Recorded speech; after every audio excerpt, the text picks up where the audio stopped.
Sebab itu manusia ni semua baik asal dia. Fitrah nak jadi baik ni semuanya ada. Cuba tengok budak-budak ni. Baik belaka ni. Tak ada siapa yang benci pada kebaikan. Semua suka pada kebaikan. Tak ada siapa yang suka kepada kejahatan. Semuanya benci pada kejahatan. Itu fitrah. Maka kalau nak jadi baik itu berterusan, sebutlah Allah selalu. Bacalah Al-Quran selalu kepada mereka. Rapatkan mereka dengan Al-Quran.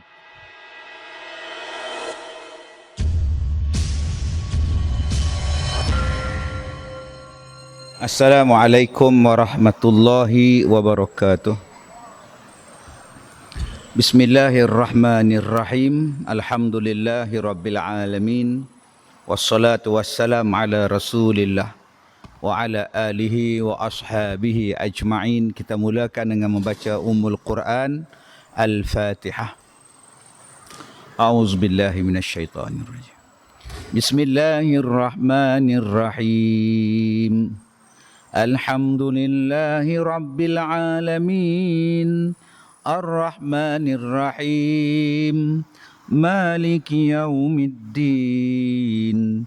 Iyyaka na'budu wa iyyaka nasta'in. Ihdinas siratal mustaqim. Siratal ladzina an'amta 'alaihim ghairil maghdubi 'alaihim waladdallin.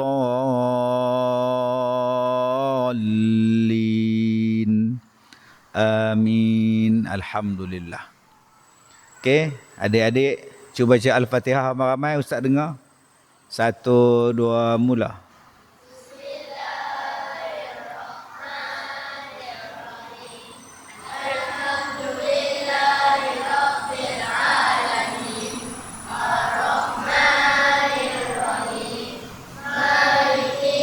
Okey, kita baca bagi berlagu sikit. Alhamdulillahi rabbil alamin. Ulang.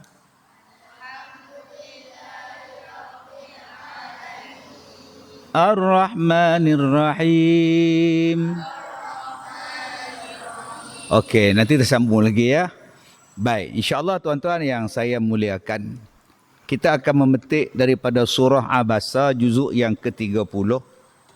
Bermula daripada ayat yang ke-11 untuk kuliah kita pada malam ni insya-Allah.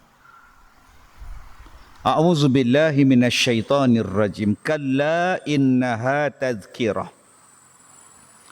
Sekali-kali janganlah demikian, sesungguhnya ajaran Tuhan itu adalah suatu peringatan. Baik, tuan-tuan yang saya muliakan, ada golongan yang tidak mahu mengambil Al-Quran sebagai sumber. Ada yang tidak mahu mengambil Al-Quran sebagai sumber hukum, sebagai sumber rujukan. Sebab dikatanya bahawa Al-Quran itu tidak sesuai, Al-Quran itu tidak relevan dan sebagainya. Padahal Al-Quran itu diturunkan oleh Allah yang Maha Mulia. Di dalam surah Abasa ini ada beberapa peringkat. Peringkat yang pertama menceritakan tentang cara berdakwah, cara bercakap. Abasa wa tawalla an ja'ahul a'ma. Cerita tentang Nabi berkedut dahinya dan muram wajah Rasulullah. Watawalla, dan berpaling. Nabi Muhammad berkedut dahinya, masam wajahnya dan berpaling. Anja'ahul a'ma. Bila datang kepada Nabi seorang buta bertanya kepada Nabi tentang suatu perkara. Allamani ma 'allamakallah. Ajarlah kepada aku apa-apa yang Allah telah ajar kepada kamu, hai Muhammad. Dia buta, dia tak nampak. Pada masa itu Nabi sedang bercakap dengan orang-orang kafir Quraisy, pemimpin-pemimpin Quraisy. Nabi sedang bercakap dengan pemimpin-pemimpin Quraisy pada masa itu. Sangkaan ataupun harapan Rasulullah ialah mudah-mudahan Rasulullah ini bila bercakap dengan pemimpin-pemimpin Quraisy, mereka akan masuk Islam dan akan menarik orang ramai memeluk agama Islam. Sedang Nabi konsentrate mengajar mereka, bercakap dengan mereka, diskusi dengan mereka, datang orang buta yang tak nampak, yang tak tahu, tanya dekat Nabi, sibuk bertanya pada Nabi. Nabi tengok, Nabi kalih ke arah lain. Baik. Di sini ada beberapa pengajaran daripada peringkat yang pertama di dalam surah Abasa ini. Yang pertamanya apa? Yang pertama, apabila kita bercakap, apabila kita berdakwah, Allah mengajar Nabi Muhammad. Sehinggalah perbuatan Nabi itu ditegur oleh Allah Subhanahu wa taala. Maka kita kalau ditegur itu biasa. Jangan ambil hati kat Zoom. Nak tengok besar tak besarnya hati, tengok bila kena tegur. Menegur seronok, kena tegur. Mengkritik bagus, seronok dia. Kalau dia kena kritik, mengamuk dia. Nabi Muhammad itu ditegur. Dan ditegur pula berbilion-bilion manusia tahu yang Nabi Muhammad itu ditegur. Sebab disebut oleh Allah dalam Quran, Abasa wa tawalla. Kalaulah Nabi Muhammad itu orang yang jiwanya kecil, dia tak sebut ayat ni dalam Quran. Dia suruh pencatat Al-Quran jangan tulis malu aku tahu. Kena direct sound dengan Tuhan. Tapi Nabi jiwanya besar. Walaupun dia ditegur, dia tetap menulis, dia tetap memberikan pengkhabaran, dia tetap membacakan ayat ini kepada kita. Nombor satu. Nombor dua, bersabarlah di dalam menghadapi kerenah. Sebab kita ni jadi apa pun akan datang macam-macam manusia.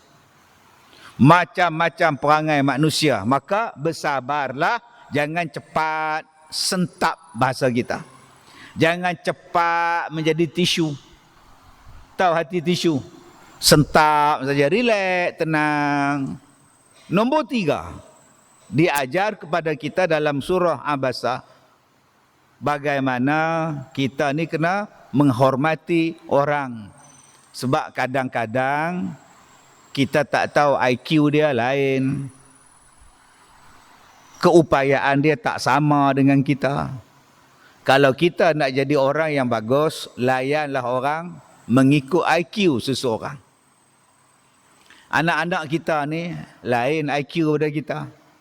Sebab tu saya sampai-sampai ya, terus saya ambil gambar dengan dia orang. Saya tak ambil gambar dengan abang-abang ni. Dengan Tok Imam, Tobat Lahun tak ambil. Bayar tuan-tuan tak dengan dia orang dulu. Jadi akak-akak kena faham dia orang tu kanak-kanak. Maka saya layan dengan budaya kanak-kanaknya. Jangan ditengking pula si apa nama? Hafiq apa? Arik. Tengking dia pula. Hoi, jangan. Nama dia pun budak-budak. Saya sampai tadi ada anak-anak ni bagi RM1 sedekah kat saya. Ni rock ni nombor ni. Rock forever lagi untuk ni. Masya Allah. Itu layan dia orang. Kemudian yang keempat, Allah menegur Nabi Muhammad supaya jangan masam muka dan berpaling bila orang tanya tadi. Yang tanya tu siapa? Yang tanya tu orang buta. Jadi nak tegur pada orang buta, kita kena tengok dia buta, dia tak nampak, tegur buat apa. Tetapi Allah menegur kita secara sindiran. Kamu kalau orang tengah bercakap, kamu kalau orang sedang mengajar, kamu kalau sedang orang berurusan, jangan kamu interrupt tiba-tiba. Jangan kamu masuk, main menonong je masuk. Mengakibatkan Nabi ditegur. Nabi ditegur sebab kamu menonong je tanya. Tapi Allah tak marah kepada Abdullah bin Ibnu Abi Maktum tadi, Ibnu Ummu Maktum tadi. Sebab apa? Dia buta. Tapi kita yang tak buta, janganlah menjadi seperti Abdullah bin Ummi Maktum. Boleh faham? Yang Nabi ditegur pasal Abdullah ini, tiba-tiba aja masuk. Masuk interrupt gitu ya. Tapi kita tak boleh marah dia sebab dia tu buta. Dia bukan nampak Nabi bercakap dengan siapa. Dia tak tahu, dia buta. Lainlah kalau kita ni yang tak buta, jadi macam dia. Maka jangan sopan, minta izin dulu. Sebab tu dalam ayat yang lain, nak jumpa Rasulullah ada kena buat ini. Nak jumpa Rasulullah ada syarat dia. Dalam ayat yang lain menceritakan. Sebab siapa? Supaya Rasulullah itu menjadi seorang yang dihormati. Sepatutnya begitu. Baik, tuan-tuan yang saya muliakan. Kemudian fasa yang kedua di dalam surah Abasa ini ialah Allah menceritakan tentang orang-orang kafir yang bukan pun mereka datang jumpa Rasulullah tu nak tanya pasal Islam, nak masuk Islam. Mereka datang tu saja. Maka tidaklah menjadi satu kesalahan pada Rasulullah jika orang-orang kafir menolak Rasulullah. Sebab Rasulullah ni nak sangat supaya orang-orang tadi beriman.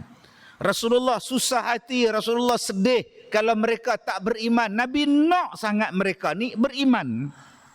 Tapi ada setengah orang tidak mau beriman. Maka bukan tugas Rasulullah untuk Rasulullah ni nak memastikan semua orang itu beriman kepada Islam. Tugas Rasulullah ialah berdakwah.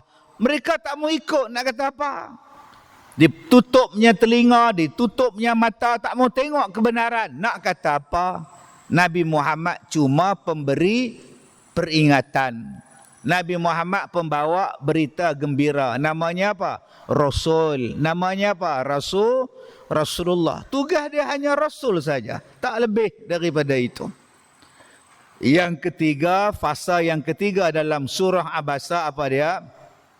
Allah menceritakan kenapa orang-orang kafir tadi menolak Al-Quran, tidak menerima kerana mereka ar-ra'ahu staghna. Mereka merasakan mereka dah kaya. Mereka merasakan bahawa mereka tu dah hebat, dah kaya. Maka apa perlu aku masuk pada Islam? Sebab tu kalau masuk agama lain, mereka tak bising. Anak dia orang kalau masuk agama lain, mereka tak bising. Sebab apa? Sebab mereka tengok agama lain tu hebat. Okey, masuk agama orang Amerika, tukar nama Dandan. Daripada nama lain jadi John Abraham. Ada mak pak dia marah, taubatlah hum tak marah. Pasal agama yang anak dia anuk tu sama dengan orang Amerika. Sama dengan orang England, hebat. Digambarkan bahawa orang kafir, orang hebat-hebat ni kaya, cakapnya hebat, hero-nya hebat. Sak jadi Superman, sak jadi Batman, sak jadi Spiderman. Lagi? Iron Man lagi? Power Man lagi? Power Bank lagi? Ultraman. Oh, Ultraman pun dia agak. Maka digambarkan bahawa agama dia orang tu hebat. Pelakonnya hebat, ahli sukanya hebat, filmnya hebat, negaranya hebat. Tiba-tiba anak dia masuk agama tu, maka dia tak larang. Cuba anak dia masuk agama Islam. Dia kata apa yang hebatnya tentang Islam? Main naik motor makgat tak ada. Bukan kata makgat tak ada, engkau starter pun tak ada. Main tolak dengan dia, hak tukang tolak tu isteri. Nabi masjid. Agama macam tu yang kamu nak masuk, orang macam tu yang kamu nak join. Bergaduh sana sendiri, bergaduh sana perang. Sebab tu dia bantah. Sebab apa? Sebab dia merasa dia ar-ra'ahu staghna. Kenapa yang dia tolak Islam? Allah sebut dalam ayat ni. Merasakan bahawa Al-Quran itu tak sesuai, tak relevan. Yang relevan ialah dia orang. Sedangkan di dalam Al-Quran tu macam-macam ilmu yang Allah Ta'ala sebut. Tuan-tuan buka dalam surah Waqi'ah, cerita tentang air. Buka dalam surah Al-Mulk, cerita tentang kehidupan dunia. Cerita dalam surah Al-A'raf, kehidupan dalam dunia, adik, kehidupan dalam dunia. Walaqad makkannakum fil ard waja'alna lakum fiha ma'ayish. Kami jadikan kamu hidup di dunia dan kami jadikan di dunia ni ada kehidupan untuk kamu. Allah sebut di dunia ni, di bumi ni, Zul, di bumi ni ada kehidupan. Jangan takut, air akan sentiasa ada untuk awak hidup. Udara akan sentiasa ada untuk awak hidup. Manusia akan sentiasa ada sebagai untuk menjadi khalifah atas muka bumi ini. Tapi mereka merasakan bahawa Quran ni tak betul. Mereka bawa cerita minyak akan habis. Padahal mereka nak jual kereta elektrik. Pakak belilah orang kita kereta elektrik. Lalah nak cas susah. Duk sadai kat highway tu. Duk tunggu queue. 4 jam tunggu queue. Kalau naik kereta sampai, naik kereta biasa sampai lah. Tapi ditakut-takutkan. Minyak nak habis. Petroleum nak habis dah. Dalam Quran kata, selagi adanya bumi ni, selagi belum kiamat, ada kehidupan untuk awak. Gaduh apa? Gaduh apa? Dibawanya cerita pula minyak tu daripada apa? Pada zaman dahulu, berjuta-juta tahun dahulu, bumi dipenuhi oleh dinosaur. Dinosaur ini sangat banyak. Mereka hidup di atas muka bumi. Lu baca dalam buku sejarah. Tiap-tiap hari datang batu api. Tiap-tiap hari datang meteor, asteroid. Semua datang menghentam bumi. Lama-lama dinosaur mati. Lepas dinosaur mati, maka dinosaur masuk di dalam tanah. Lama-lama jadi petroleum, jadi minyak. Tuan-tuan percaya kah? Kalau tuan-tuan percaya, bodoh loh. Adakah daripada dinosaur jadi minyak? Mai ikut mana? Ya herannya, dinosaur tu ada dekat Mak Saleh. Adakah Eropah, adakah Amerika dinosaur park lagi? Cerita apa? Power Rangers. Sebutlah. Tiba-tiba minyak ada kat Brunei. Tang mana dinosaur duduk tang Brunei? Terengganu pun ada dinosaur juga. Sebab tu ada minyak kat Terengganu. Tak ada kaitan pun dinosaur dengan minyak. Bila dia kata minyak tu berasal, petroleum berasal daripada dinosaur. Ada soalan pula Ustaz. Jadi Ustaz, kalau kita isi minyak, jadi minyak kita terkena tangan tau. Kita isi tu. Lepas tu kita pergi sembahyang Jumaat Ustaz. Batal ke sah ke sembahyang Ustaz? Kenapa tak sah pula? Minyak. Kenapa dengan minyak? Iyalah pasal dia tu kan daripada dinosaur. Dinosaur tu dah mampu bangkai. Bangkai Ustaz. Astaghfirullahalazim. Lain yang Quran cakap, lain yang kita cakap. Yang kita belajar. Ni dialah dia. Sebab itu Allah Ta'ala sebut Al-Quran ini suatu peringatan daripada Allah. Maka sampai pada satu tahap mereka tak percaya tentang kehidupan selepas kematian. Baru ni kita tengok dalam video satu orang, dia kata, mana ada kehidupan semula lepas mati? Hidup, mati is matilah, is over lah. Mana boleh nak hidupkan balik ada syurga, ada neraka pula? Mana ada, kata dia. Allah jawab pada dia, jangan cakap macam tu.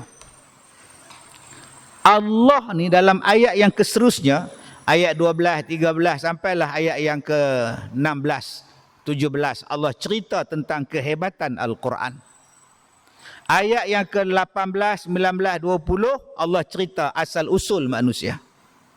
Yang menolak Al-Quran, yang menolak kehidupan semula, yang menolak tentang kiamat dan sebagainya. Last kali, ayat yang ke-20, Allah Ta'ala kata, kamu tu sedar tak? Kamu tu daripada apa? Jadi tuan-tuan, itu muqaddimah. Pelajaran yang kita nak baca malam ni. Muqaddimah pun dekat 20 minit tuan-tuan.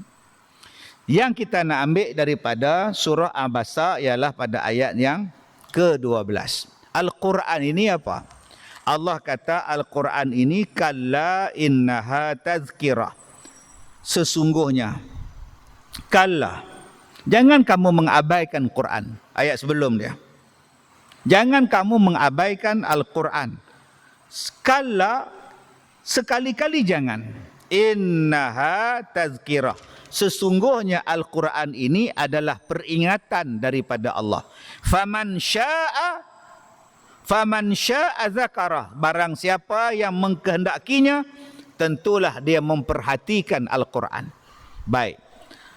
Ayat 11 dan ayat 12. Allah Ta'ala kata apa? Al-Quran ini merupakan suatu peringatan daripada Allah. Siapa-siapa yang nak mengambil sesuatu peringatan daripada Allah, maka dia hendaklah memperhatikan Al-Quran, hendaklah dia menyebut Al-Quran, hendaklah dia membaca Al-Quran, hendaklah dia mengkaji Al-Quran. Faman syaa, siapa yang nak ambil peringatan daripada Allah, zakarah, sebut Quran, baca Quran. Baik. Yang pertama, Al-Quran ini adalah peringatan daripada Allah. Allah yang menciptakan kita, Allah bagi pada kita. Ada orang kata, dia kata, Ustaz, saya tak minta Allah ciptakan saya. Saya tak minta Allah jadikan saya. Kemudian saya dijadikan. Bila saya dijadikan, saya masuk neraka. Kalau saya buat dosa. Kalau Allah tak jadikan saya tak masuk neraka. Sekarang Allah dah jadikan saya buat dosa, saya masuk neraka. Kenapa Allah jadikan saya? Oh, dia marah. Saya jawab kat dia, kenapa yang abang kata buat dosa? Bukankah ada peringatan tentang dosa dan neraka, pahala dan syurga dalam Quran? Wa hadainahun najdain. Kenapa abang tak baca Quran? Tazkirah. Kenapa tak baca? Kenapa tak zakarah? Berapa kali abang baca Quran? Saya baru ni tuan-tuan cakap dengan satu orang pakar jantung. Pakar berkaitan dengan jantung, hati apa semua lah. Dalaman semua ni. Dia kata daripada kajian yang orang putih buat, kajian daripada saintis buat, dalam dada kita ni Ustaz, dalam hati kita ni, dalam jiwa kita ni Ustaz, dah ada dah kalimah Allah. Sebab tu bila disebut kalimah Allah, degupan jantung tu lain. Bila dibacakan Al-Quran, laju slow jantung tu jadi kod lain. Jadi dia kata kalau nak jantung tu elok, nak supaya benda tu elok, antara benda yang kena selalu disebut ialah kalimah Allah. Yang selalu kena sebut ialah Al-Quran. Saya jawab dekat dia, memanglah. Memang saya cakap di dalam Quran. Allah ada sebut, alastu bi rabbikum, bukankah aku ini Tuhan kamu? Di alam roh Allah tanya dah, bukankah aku ini adalah Tuhan kamu? Semua roh menjawab, ya, bala, ya, bahkan kau lah Tuhan kami. Maknanya sebelum masuk dalam badan, dalam jasad, Allah dah peteri dah fitrah pada kita ni. Sebab itu manusia ni semua baik asal dia. Fitrah nak jadi baik ni semuanya ada. Cuba tengok budak-budak ni, baik belakang ni. Tak ada siapa yang benci pada kebaikan. Semua suka pada kebaikan. Tak ada siapa yang suka kepada kejahatan. Semuanya benci pada kejahatan. Itu fitrah. Maka kalau nak jadi baik itu berterusan, sebutlah Allah selalu. Bacalah Al-Quran selalu kepada mereka. Rapatkan mereka dengan Al-Quran. Maka jadi baiklah orang tu. Sebab apa? Sebab Allah Ta'ala sebut dalam Quran, ala bizikrillah tatma'innul qulub. Bukankah dengan mengingati Allah, menyebut Allah tu hati jadi tenang. Jadi tuan-tuan yang saya muliakan, cuba tanya pada orang, kita tengok anak kita yang tak apa nak tenang, berapa kali zikir? Berapa kali zikir? Sebelum anak kita tu jadi meroyan, berapa kali dia baca Quran? Sebelum anak kita ni jadi depression, berapa kali dia baca Quran? Sebelum anak kita ni, tak tahu lah Ustaz, lepas-lepas dia putih tunang tu, tak tahu jadi lagu tu duk menung, tak tahu. Dia tunang orang mana? Afrika tak. Lepas kata putih tunang tu, kata tak tahu cakap apa benda dah. Terus saya tanya hak tunang tu, tanya dia baca Quran tak?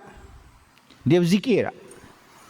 Kalau dia sentiasa baca Quran, dia orang kuat zikir, putihlah apa pun, tak jadi apa. Walaupun dah menikah, putus cerai, tak jadi apa. Hang cerai dah Som? Cerai dah, bila? Habis edah dah. Loh.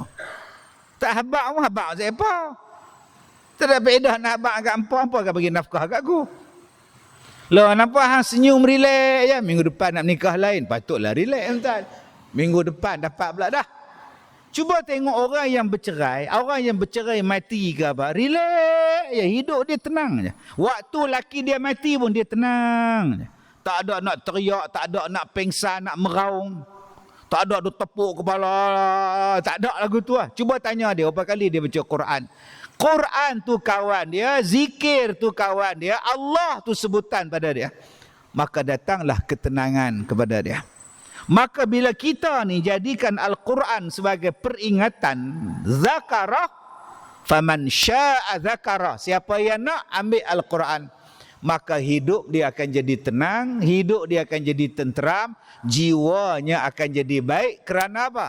Kerana getaran yang telah ada dalam hatinya, getaran yang selama ini telah ada dalam jiwanya, jantungnya, akan berjalan dengan stabil.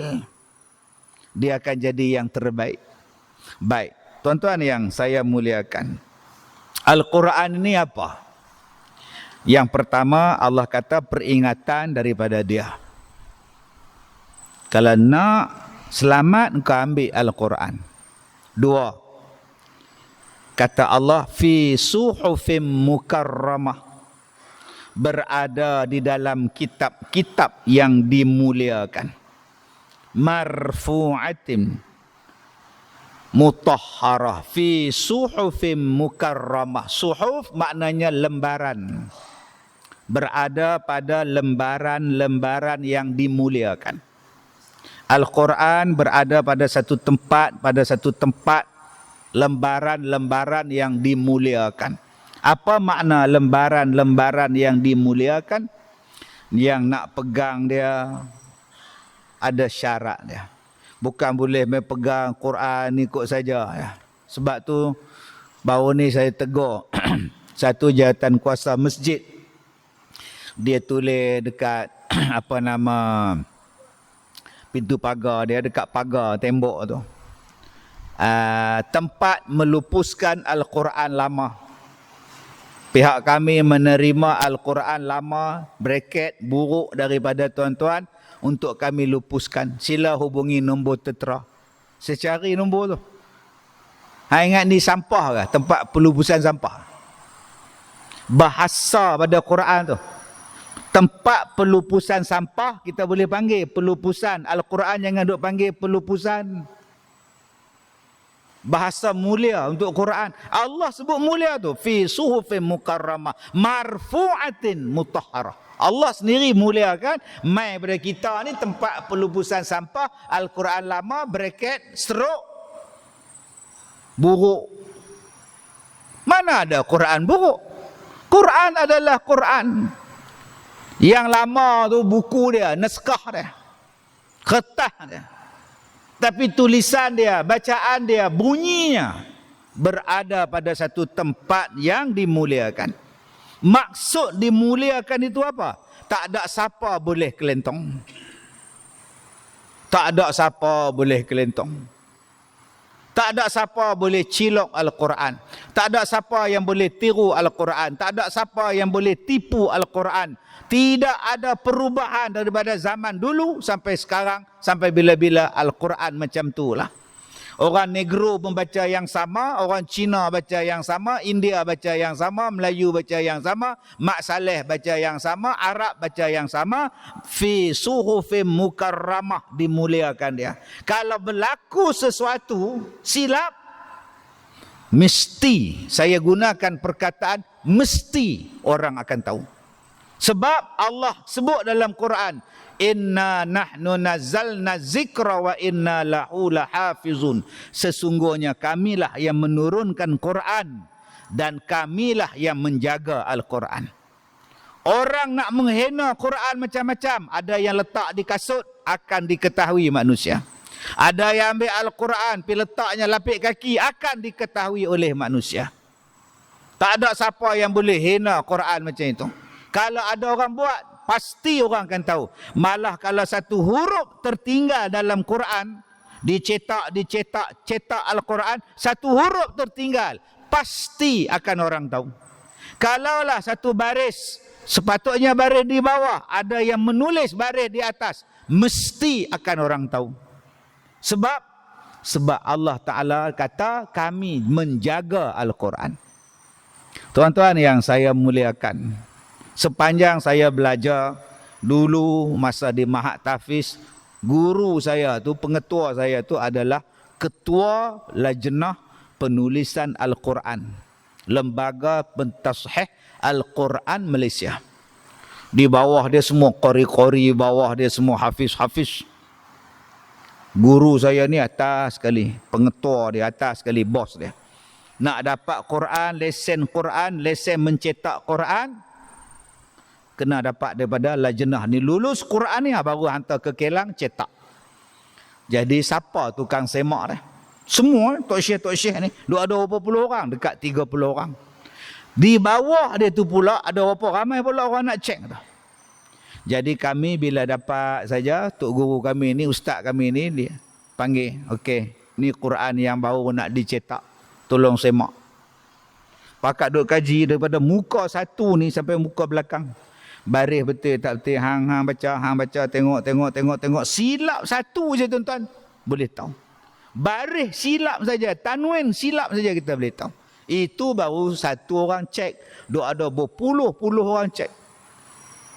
Kalau terlepas juga ustaz, ada orang yang cetak tu memang jahat, dia nak ubah Quran supaya berubah makna, akan dapat dikesan. Kerana apa? Sebab Allah dah kata dah mukarramah, dia dimuliakan. Tak ada siapa yang boleh ubah Quran, buat silap tentang Al-Quran. Tak ada siapa yang boleh nak memperbetulkan. Dia kata ni Quran ni tak betul ni, bukan macam ni. Sebenarnya di dalam dia pula jadi nak perbetul Quran pula dah. Quran kena ikut pada dia pula. Al-Quran kata manusia ni daripada Adam. Quran kata, dia perbetul pula, dia kata tak, manusia daripada beruk. Dia kata manusia daripada beruk. Malang sungguh nasib kita, hak main masjid pula percaya. Quran kata manusia pertama Adam. Sains kata manusia asal daripada beruk. Kita ada sembahyang maghrib tadi percaya manusia pada beruk, leceh. Tak leceh kan tuan-tuan? Duk sembahyang, zikir. Ini tak lama nak puasa pula. Pakcik puasa, pakcik. Yang Ramadan puasa. Pakcik manusia daripada beruk. Lama-lama jadi orang. Pakcik pun beruk. Apa dia kebenaran? Haziq. Apa? Afiq. Irfan. Panggil Irfan. Irfan. Benar tu apa Irfan? Benar tu betul. Bagus. Zul Arifin. Benar tu apa? Baik. Apa dia benar? An-Nisa 170. An-Nisa 170. Allah Ta'ala kata apa? Ya ayuhan nas qad ja'akumur rasul mir rabbikum bil haqq. Okey. Benar itu apa? Benar itu ialah sesuatu yang kita dengar, sesuatu yang kita belajar, sesuatu yang kita dapati sama dengan realiti. Sesuatu yang kita dengar, sesuatu yang kita belajar, sesuatu yang kita dapati sama dengan kenyataan. Bahasa dia apa? Sesuatu pernyataan sama dengan kenyataan, itu benar. Yang kita dengar sama dengan apa yang kita tengok, itu benar. Contoh dia apa? Duk dengar Ustaz Kazim tu muda lagi orang dia, duk dengar. Tiba-tiba bila jumpa depan-depan, lah tua dah. Maknanya tak benar lah selama ni. Ustaz Kazim tu hitam. Bila mai tengok muka, dia putih. Makna tak benar lah apa yang kita dengar. Tapi kalau kita dengar Ustaz Kazim tu hitam, bila jumpa depan-depan, betul hitam sungguh, makna benar lah. Itulah benar. Benar ialah apa yang kita dengar sama dengan realiti. Itu baru benar.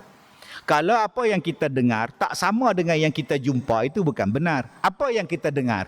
Kita dengar manusia datang, manusia pertama, manusia jadi daripada beruk. Tu yang kita dengar. Realiti dia. Pi cari balik beruk yang pertama. Cari balik beruk yang pertama ada? Tak ada. Tak ada bukan dia. Beruk, kubur beruk yang pertama tu tak ada. Mana dia beruk yang pertama? Ada kubur tak? Dia tak ada, tak ada. Manusia yang pertama apa? Adam. Ada tak kubur dia? Ada. Satu. Manusia asal daripada beruk? Ya. Kalau begitu manusia DNA dia beruk. Cuba tengok beruk, ada tak DNA manusia? Ada tak manusia ni DNA beruk? Kalau ada manusia ni DNA beruk, maknanya kita boleh pakai darah beruk. Tabung darah hospital memerlukan penderma darah untuk tabung hospital yang kekurangan darah sekarang. Orang ramai diminta untuk menderma darah. 2 hari berita lepas tu, orang ramai tidak lagi perlu menderma darah. Ini berikutan 100 ekor beruk telah menderma darah semalam. Jawapan dia senang. Tak ada DNA dia. Bila tak ada, dia bukanlah dia. Boleh faham, Irfan? Boleh. Itulah benar. Al-Quran ini benar. Apa yang awak baca, awak akan jumpa kebenaran dia. Al-Quran ini benar. Al-Haq. Sebab itu Allah Ta'ala meletakkan nama dia Al-Haq. Benar. Ambil peringatan. Tang mana yang awak nak cari tentang Quran? Tang mana yang awak nak cari kesilapan tentang Quran? Takkan ada kesilapan. Sebab dia benar. Tapi lain daripada itu, awak carilah kesalahan dia. Awak carilah kebenaran dia. Jumpa tak jumpa? Tuan-tuan yang saya muliakan, ada pada kedudukan mukarramah, sangat dimuliakan. Maknanya tak ada salah langsung. Fi suhufim mukarramah marfu'atim mutahharah, yang ditinggikan lagi disucikan. Apa dia Quran? Marfu'ah mutahharah, berada pada kedudukan yang tinggi, mutahharah, berada pada keadaan yang disucikan. Tuan-tuan, kalau kita tengok Al-Quran itu marfu'ah, rafa' ditinggikan, marfu'ah kedudukan dia ditinggikan. Sampai sekarang tuan-tuan, bila kita baca ayat ni, kita tengok Al-Quran, orang tua-tua dulu sangat memuliakan Quran. Bila baca sadaqallahul azim, padahal setiap kali habis surah mana ada sadaqallah? Qul huwallahu ahad sampai habis, walam yakul lahu kufuwan ahad. Mana ada sadaqallah? Tapi orang tua-tua kita, sadaqallahul azim. Maha benarlah kata-kata Allah yang maha agung. Mari orang zaman sekarang pula, Nabi tidak pernah sebut sadaqallah. Yang hang sebut pasal apa? Takkah sebut sadaqallah pun salah. Allah kata marfu'atim mutahharah, ditinggikan. Orang tua-tua dulu bila habis sadaqallahul azim, ambil Quran, letak di kepala, cium. Mari ustaz zaman sekarang, Nabi tak pernah buat macam itu. Tak boleh pula cium Quran, bid'ah, masuk neraka pula. Di mana mukarramah untuk hang? Mana dia marfu'atin untuk hang? Mana dia mutahharah untuk hang? Kalau sampai macam tu semua tak boleh. Sadaqallah tak boleh. Baca berlagu tak boleh. Mana ada Nabi ajar lagu nahwan, Ustaz? Mana ada Nabi baca lagu bayati, Ustaz? Mana ada Nabi baca lagu Rush? Oh, susah zaman sekarang. Tuan-tuan, kalau tak ada hujah, jangan duk buat apa. Jangan duk buat apa. Semua salah. Baca lagu pun salah. Baca tak berlagu pun salah. Bukankah di dalam Quran disebutkan bacalah Al-Quran dengan secara tartil? Bukankah Nabi sebut bacalah Al-Quran dengan suara yang bagus, bacaan yang bagus? Macam mana cara yang nak bagus? Ada nak bagus. Inna a'tayna kal kausar. Mana lebih bagus? Inna a'tayna kal kausar. Mana lebih bagus? Jadi terpulang kepada kebijaksanaan awak yang kata bagus tu macam mana? Sampai semuanya tak boleh sekarang ni tuan-tuan, tak Quran jadi apa sekarang ni? Sebab tu kita lama-lama makin jauh daripada Quran. Jauh, anak-anak kita ni makin jauh daripada Quran.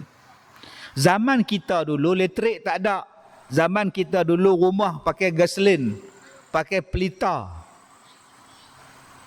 Mai duk gomba gasolin. Tak tahu tuan-tuan faham tak faham gomba? Saya gomba, duk gomba. Saat dia cerah baca Quran, lagi dia malak gomba balik. Guna minyak spirit.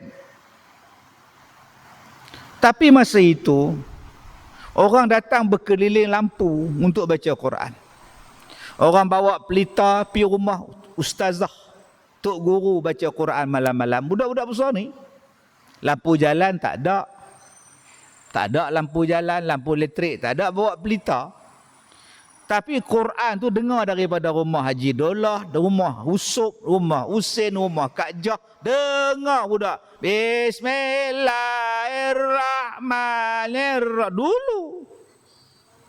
Sampai kita boleh tengok dalam filem-filem dulu, budak-budak pakai pelekat, duk baca. Sekarang, lampu dalam rumah saja 20 biji. Punya cerah hanya rumah. Aircon ada, kipas ada, lampu ni Allah jenis merlit, lampu ni pun ada di rumah. Tapi tak dengar bacaan Quran. Yang dengar karaoke. Yang dengar karaoke.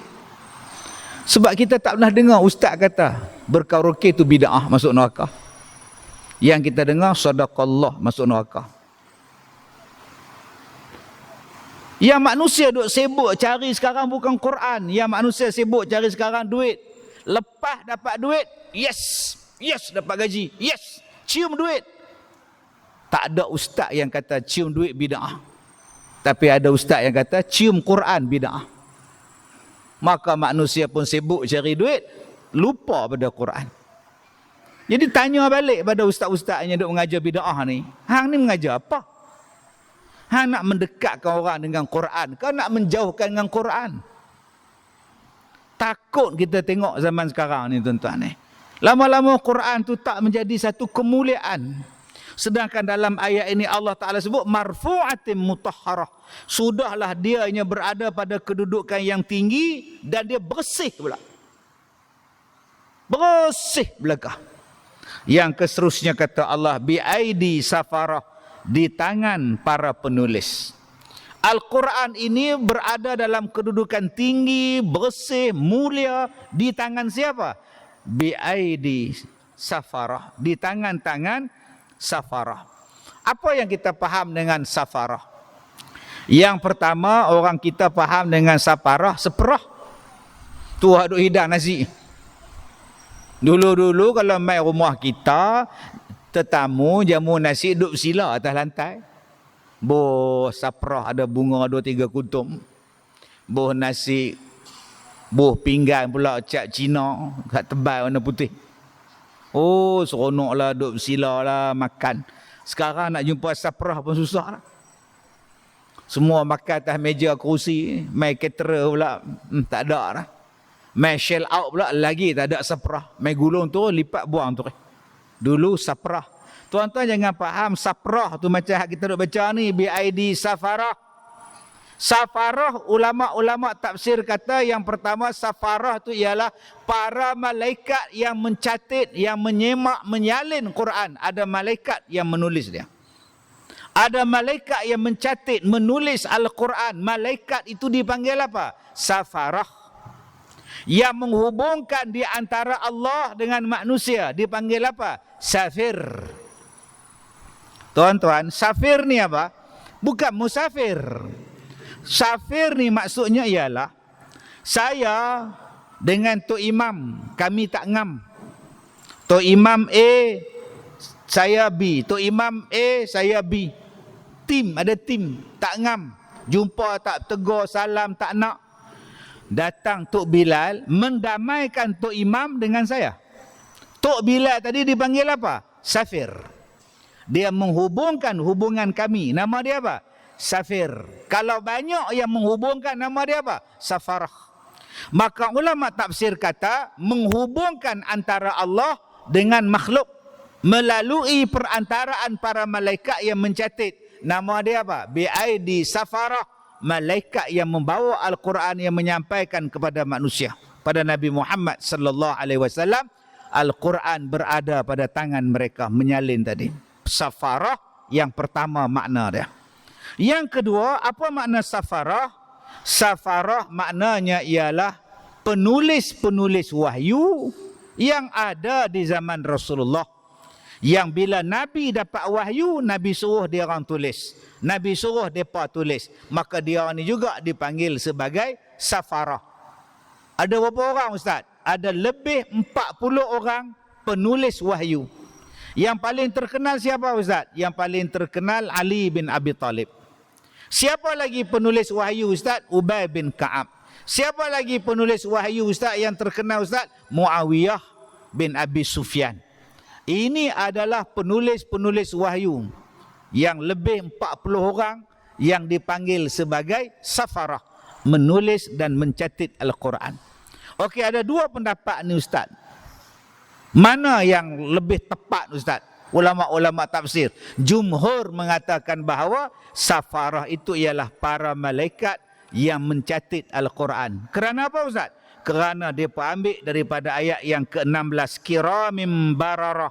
Yang mulia lagi sentiasa berbuat kebaktian. Malaikat sentiasa mulia. Malaikat sentiasa taat kepada Allah. Malaikat inilah yang tugas dia tuan-tuan. Duk pelihara Quran, duk menulis Quran, duk menjaga Quran. Tidak akan berlaku kerosakan, penipuan, kesilapan di dalam Al-Quranul Karim. Baik. Masuk fasa yang keempat di dalam surah Abasa. Tadi saya cerita pada tuan-tuan, ada golongan yang menolak Al-Quran. Kenapa menolak? Mereka merasakan mereka kaya. Mereka merasakan mereka hebat.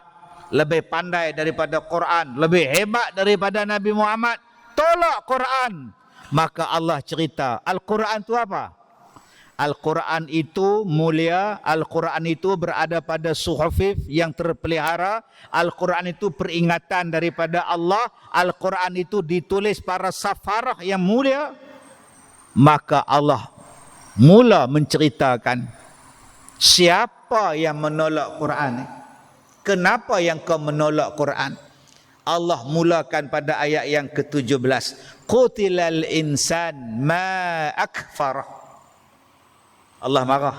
Dalam ayat ni Allah gunakan perkataan qutilal insan. Qutilal insan. Qutila tu mati. Binasa. Al-insan manusia. Binasalah manusia. Oh, Allah guna bahasa kasar ni. Dalam bahasa kita ni, kalau qutilal insan, bahasa tuan-tuan di Penang ni apa? Pi mampu ya? Bahasa kita. Matilah hang.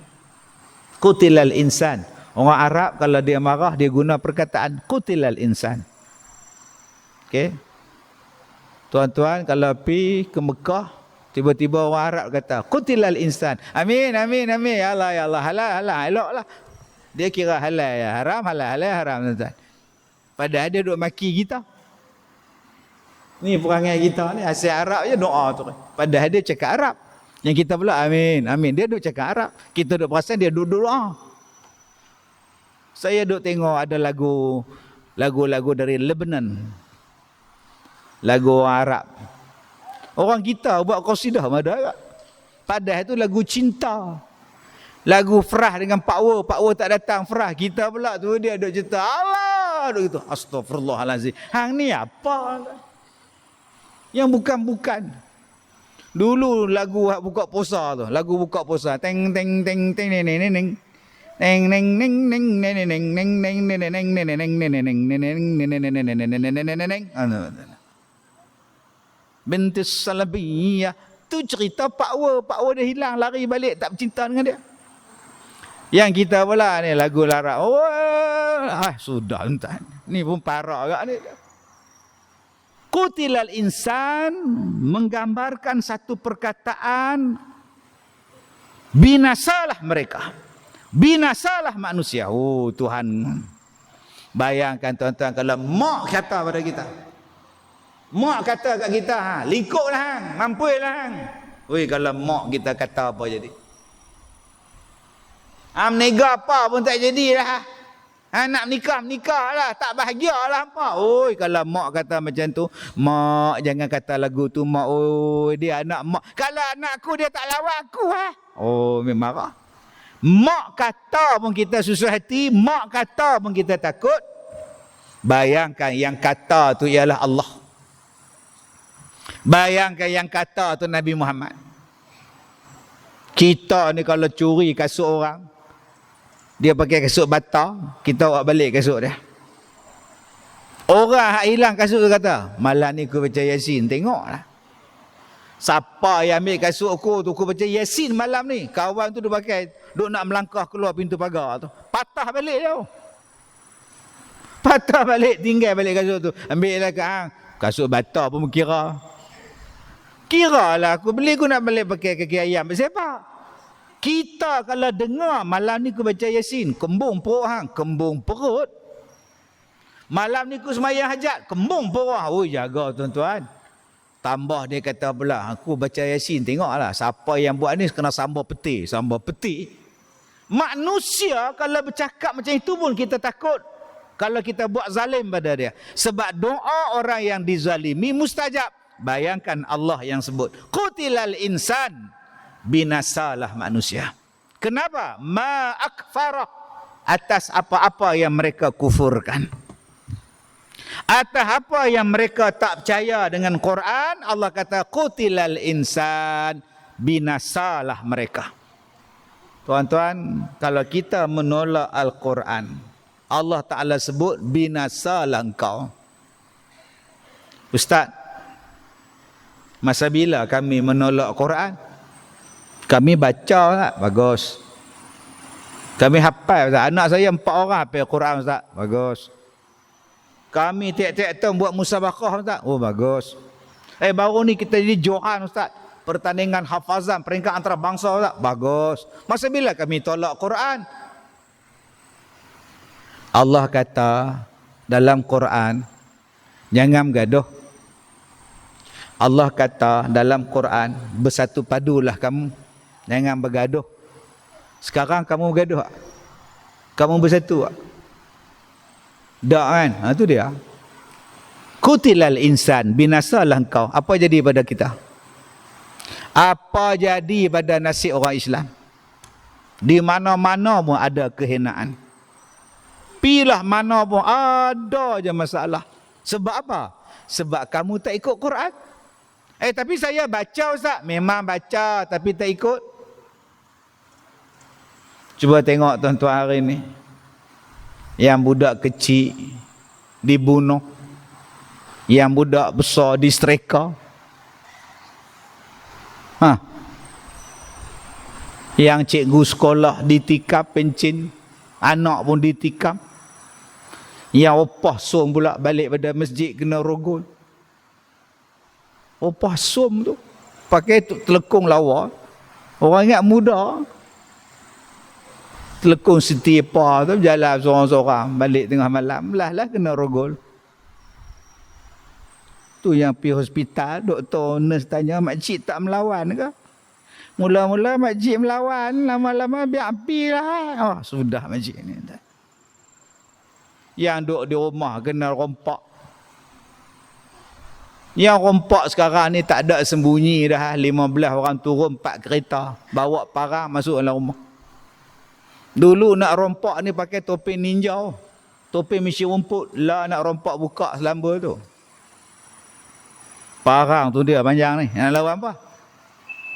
Nak lawan apa? Bukankah Quran dah kata hak rogol apa hukum, yang mencuri apa hukum, yang bunuh orang apa hukum? Bila hang tak setuju dengan Quran, tanggunglah. Tanggunglah. Sekarang benda tu menjadikan kita ni susah hati. Tinggal dompet dalam kereta, sembahyang tak khusyuk.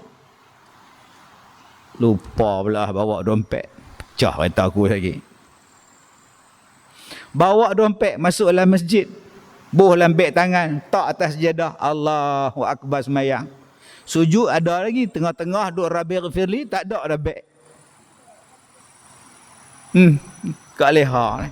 Bawa lah dengan beg tangan ni, penuh dengan barang mah ni. Handphone, barang mah, semuanya ada.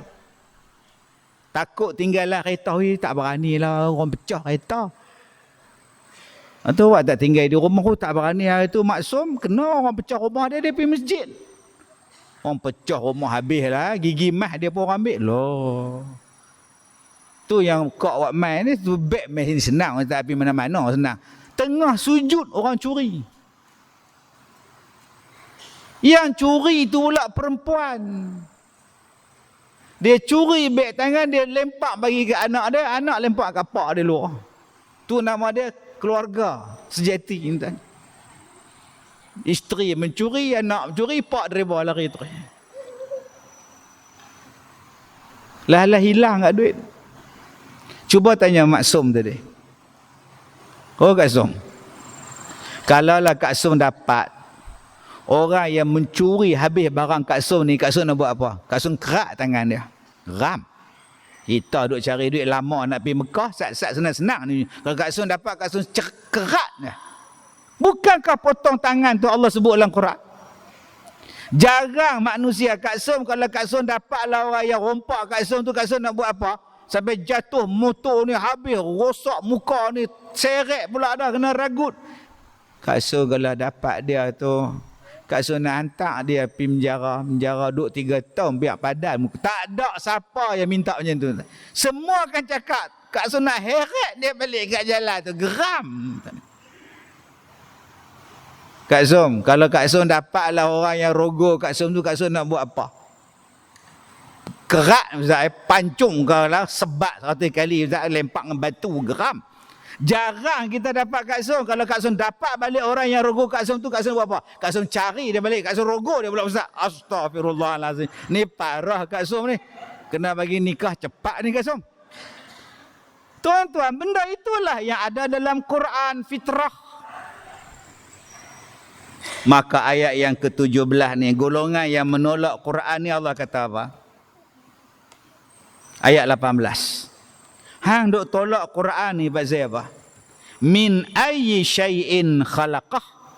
Kamu tahu tak yang turunkan Quran ni Allah. Yang berikan kamu Al-Quran ni Allah. Allah. Dan yang menciptakan kamu pun Allah. Allah bagi Quran, Allah yang turunkan Quran, dan Allah yang buat hang. Kenapa hang bantah Allah? Kamu tolak Al-Quran tu dengan otak. Otak kamu berfikir. Kamu tolak Quran. Otak yang kamu fikir tu pun Allah bagi. Kamu nak menolak Allah yang menciptakan sekalian alam.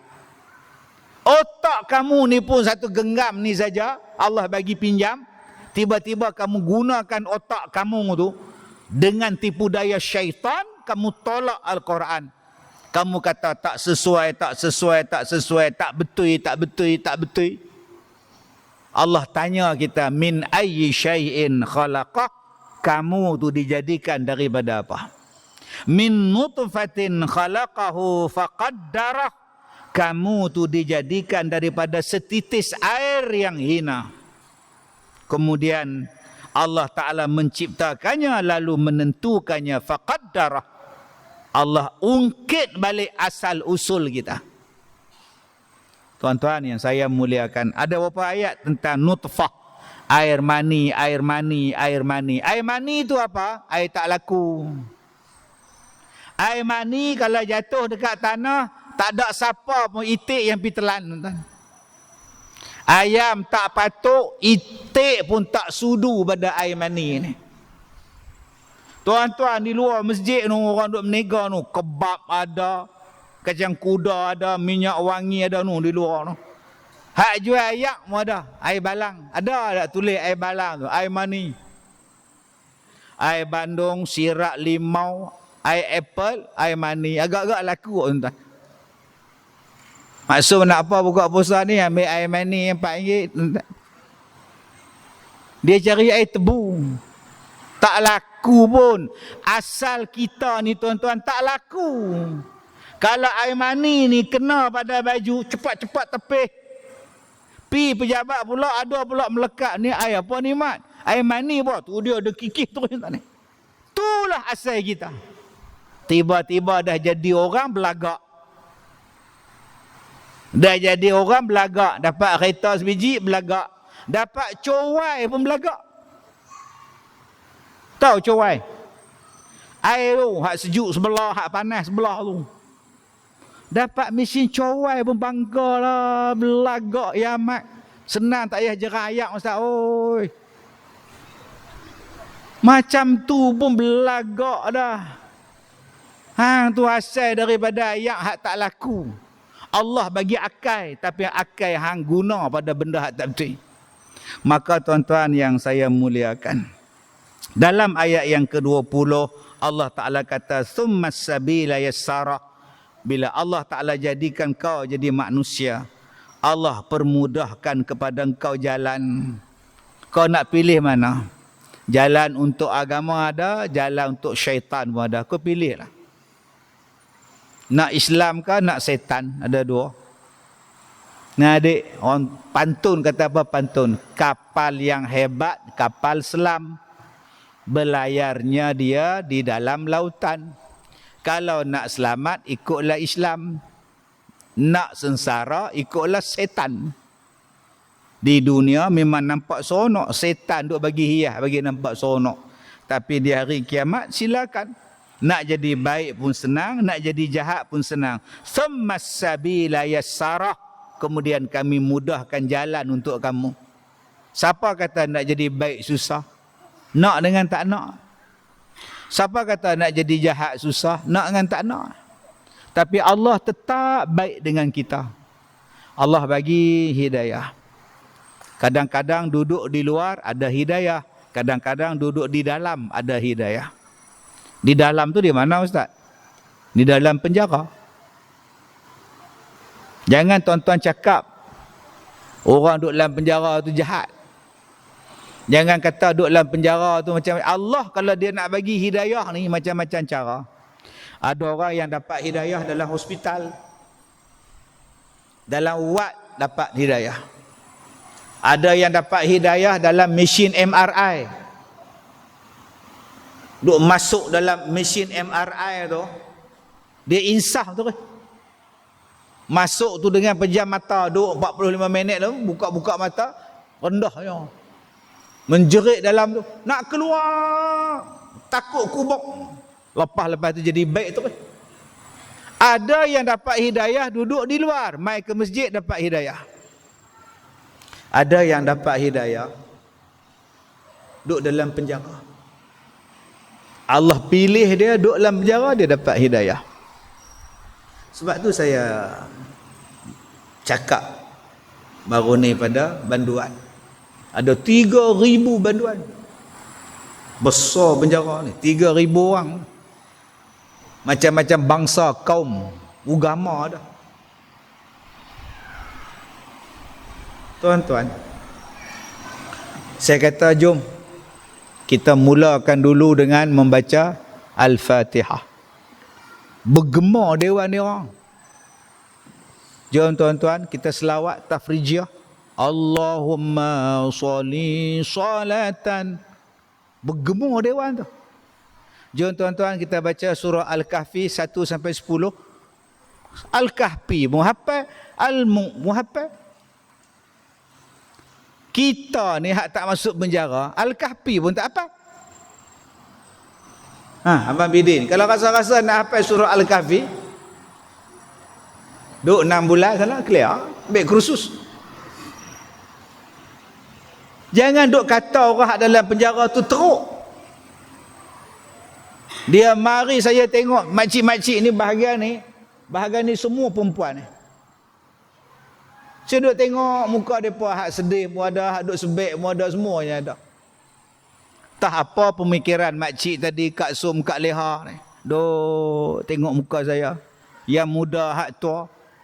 Mai hak belah sini pula laki-laki pula. Yang tua ada, yang muka jernih ada, yang mata sebelah pun ada. Mata ni buta. Hak ni ya elok paruk pada atas bawah. Ni kena tetak ke, kena gerudi ke apa mata ni. Dia paling kuat baca Al-Mulk. Ada satu Cina nama dia Sang. Tulis tu Sang nama dia. Salam, habis ceramah mai salam. Ustaz, salam. Nama apa? Muhammad Nur Sang Abdullah. Allah.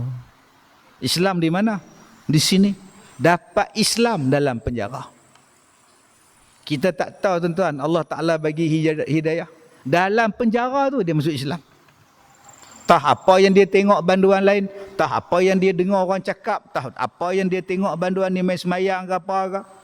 Tergerak hati dia masuk Islam. Ada dua orang, satu India, satu Cina. Sebab tu Allah Ta'ala sebut dalam ayat ni, Allah bagi mudah kita. Cuma kita nak buka tak pintu hati. Tadi awal-awal saya kata tadi, dalam hati setiap manusia ada kalimah Allah dah petri di situ dah. Allah dah tanya dah pada waktu kita di alam ruh. Tapi kalau kita selalu pendengarkan Quran, selalu sebut nama Allah, hatinya akan kembali bergetar. Dia cari Allah Ta'ala. Tapi kalau hati jarang baca Quran, hati jarang sebut nama Allah, lama-lama matilah tuan-tuan. Tuan-tuan yang saya hormati, jadi daripada ayat yang ke-11 sampailah ayat yang ke-20. Kita belajar daripada surah Abasa ini tentang sifat-sifat manusia yang sombong. Yang kedua, kita belajar apakah itu Al-Quran. Yang ketiga, Allah Ta'ala sebut kepada kita, sedarlah diri. Kita ni daripada air yang hina. Jangan duk belagak dengan Allah, jangan duk sombong sesama manusia. Jangan duk rasa kita tinggi darjat pada orang lain. Kita ni adalah sama di sisi Allah. Yang membezakan kita hanyalah taqwa sahaja. Mudah-mudahan Allah memberikan kebaikan kepada kita, mengampunkan dosa-dosa kita dan dinaikkan darjat pada kita. Bismillahirrahmanirrahim. Alhamdulillahirrabbilalamin. Wassalatu wassalam ala rasulillah wa ala alihi wa ashabihi ajma'in. Rabbana zalamna anfusana wa illam taghfir lana wa tarhamna lanakunanna minal khasirin. Rabbana la tuzigh qulubana ba'da idh hadaitana wa hab lana min ladunka rahmah innaka antal wahhab. Rabbana atina fid dunya hasanah wa fil akhirati hasanah wa qina adzaban nar. Wa sallallahu ala sayyidina Muhammad wa ala alihi wa ashabihi ajma'in. Walhamdulillahi rabbil alamin. Saya minta maaf jika terkasar bahasa.